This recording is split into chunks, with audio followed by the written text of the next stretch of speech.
ജമാഅത്തെ ഇസ്ലാമിയെ സർക്കാരിൻ്റെ ഒരു പരിപാടിയിലും സാധാരണ ക്ഷണിക്കാറില്ലല്ലോ. കാരണം ഒന്നാമത്തത്, ജമാഅത്തെ ഇസ്ലാമി ഒരു മതസംഘടനയാണോ ഒരു രാഷ്ട്രീയ സംഘടനയാണോ എന്നുള്ള കാര്യത്തിൽ അവർക്ക് തന്നെ രണ്ടഭിപ്രായമുണ്ട്. സ്വന്തമായി രാഷ്ട്രീയ പാർട്ടിയുള്ള ഇന്ത്യയിലെ ഏക മതസംഘടനയാണ് ജമാഅത്തെ ഇസ്ലാമി. അവർക്ക് അവരുടേതായിട്ട് ചെയ്യാം, അവരുടേതായിട്ട് അവർ ചെയ്തോട്ടെ, നമുക്ക് വിരോധമില്ല.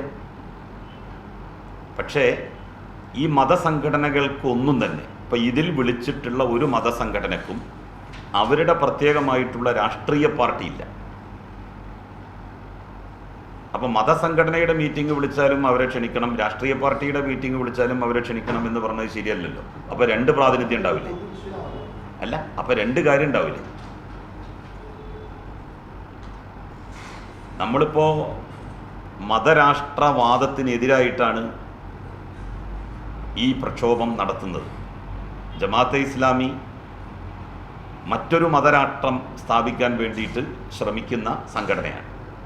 അപ്പം അതുകൊണ്ട് തന്നെ ഹിന്ദുത്വ രാഷ്ട്ര നിർമ്മാണത്തിനെതിരായിട്ട് നമ്മൾ ഒരു പ്രക്ഷോഭത്തിന് മുന്നിട്ടിറങ്ങുമ്പോൾ ആ കൂട്ടത്തിൽ വേറെ ഒരു മതരാഷ്ട്രവാദം മുന്നോട്ട് വെക്കുന്നവരെ ക്ഷണിക്കുമ്പോൾ സ്വാഭാവികമായിട്ടും നമ്മളുടെ ലക്ഷ്യത്തെ അത് ദുർബലമാക്കും.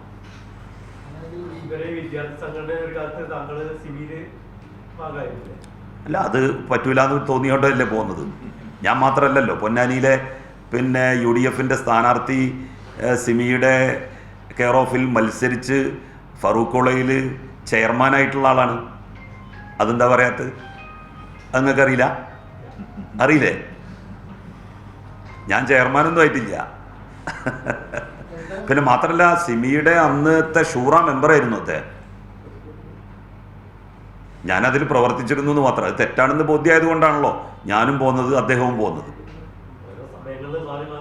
അല്ല, അങ്ങനല്ല.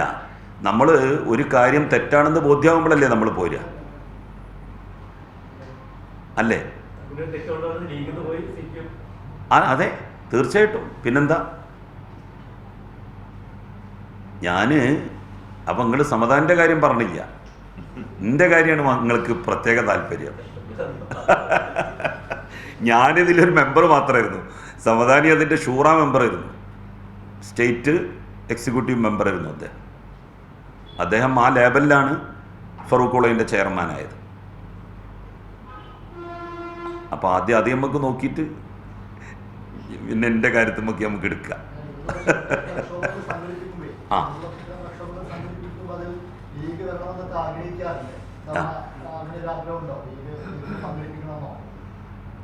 അല്ല, ഇതിൽ എല്ലാവർക്കും വരാമല്ലോ. ഭരണഘടനാ സംരക്ഷണ സമിതിയാണ് ഈ പരിപാടി സംഘടിപ്പിക്കുന്നത്. അപ്പോൾ ലീഗുമായി ബന്ധപ്പെട്ട അണികളൊക്കെ ഈ പരിപാടികൾക്ക് വരും. അല്ല, അവർ പ്രത്യേകം ക്ഷണിക്കേണ്ട കാര്യമില്ലല്ലോ, അവരൊക്കെ വരും. ഇതിനോട് താല്പര്യമുള്ള, ഈ ആശയത്തോട് താല്പര്യമുള്ള എല്ലാവരും വരും.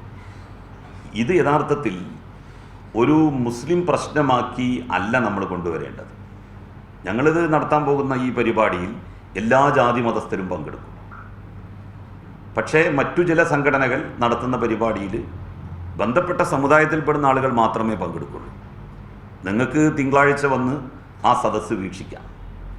എല്ലാ മതസമൂഹവും, ഈ നാടിൻ്റെ പരിച്ഛേദം മുഴുവൻ അതിൽ പങ്കെടുക്കും. ഒരു കോമൺ പ്ലാറ്റ്ഫോമാണ് ഇതിനെതിരായിട്ട് വരേണ്ടത്. അല്ലാതെ ഏതെങ്കിലും ഒരു പ്രത്യേക മതവിഭാഗത്തിൻ്റെ ആളുകൾ മാത്രം പങ്കെടുക്കുന്ന ഒരു പ്ലാറ്റ്ഫോമോ പരിപാടിയോ അല്ല ഉണ്ടാവേണ്ടത്. അതാണ് ഇത്തരം ഇഷ്യൂകളിൽ ഇടതുപക്ഷ പ്രസ്ഥാനങ്ങൾ നടത്തുന്ന സമരപരിപാടികളുടെ സാമൂഹ്യമായിട്ടുള്ള പ്രസക്തി എന്ന് പറയുന്നത്. ഇപ്പോൾ കേസ് കൊടുത്തു. ആ കേസ് കൊടുത്തതിൽ, സുപ്രീം കോടതിയിൽ കേസ് കൊടുത്തതിൽ, ഇതിനെതിരായിട്ട് കേസ് കൊടുത്തതിൽ CPIM ഉണ്ട്, CPI ഉണ്ട്, DYFI ഉണ്ട്, SFI ഉണ്ട്. ഒരു സംഘടനയുടെ, യുവജന സംഘടനയും വിദ്യാർത്ഥി സംഘടനയും ഉൾപ്പെടെ മറ്റേതൊരു പൊതുസംഘടനയുടെ, മതനിരപേക്ഷ സംഘടനയുടെ ആളുകളാണ് ഇത്തരത്തിലുള്ളൊരു സമീപനം സ്വീകരിച്ചിട്ടുള്ളത്. വേറെ ഏതെങ്കിലും ഒരു പാർട്ടി സ്വീകരിച്ചിട്ടുണ്ടോ? കോൺഗ്രസ് സ്വീകരിച്ചിട്ടുണ്ടോ? APC തന്നെ കൊടുത്തിട്ടില്ല, AICCയും കൊടുത്തിട്ടില്ല. പൗരത്വ നിയമം ആ നിയമം തന്നെ വേണ്ട എന്നാണോ, അത് അതിലെ മുസ്ലിം ഫിൽറ്റർ എടുത്തു കളയണമെന്നാണോ സംഘടന ആവശ്യപ്പെടുന്നത്? അല്ല, അത് പിന്നെ ഈ ഭേദഗതി നിയമത്തിൽ മുസ്ലിങ്ങൾക്ക് മാത്രം പൗരത്വം കൊടുക്കില്ല എന്നാണ് പറയുന്നത്. അത് പാടില്ലല്ലോ. മുസ്ലിങ്ങൾക്കും പൗരത്വം കൊടുക്കും. അതായിരുന്നല്ലോ മുമ്പത്തെ നിയമം. ആ നിയമമാണല്ലോ ഭേദഗതി ചെയ്ത് ഇങ്ങനെ ആക്കിയത്. അതിങ്ങനെ ആക്കിയപ്പോൾ മറ്റു ചില ഭേദഗതികളും കൂടി വന്നിട്ടുണ്ട്.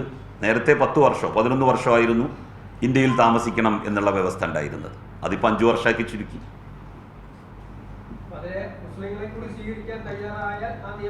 അപ്പം അല്ല, ആ നിയമത്തിൽ പ്രശ്നമില്ല എന്ന് പറഞ്ഞാൽ ആ നിയമം പിന്നെ അതോടുകൂടി ഇല്ലാതായല്ലോ. നേരത്തെ പൂർവ്വസ്ഥിതിയിൽ ഇതിനെ പൂർവ്വസ്ഥിതിയിലേക്ക് ആക്കിയാൽ മതി.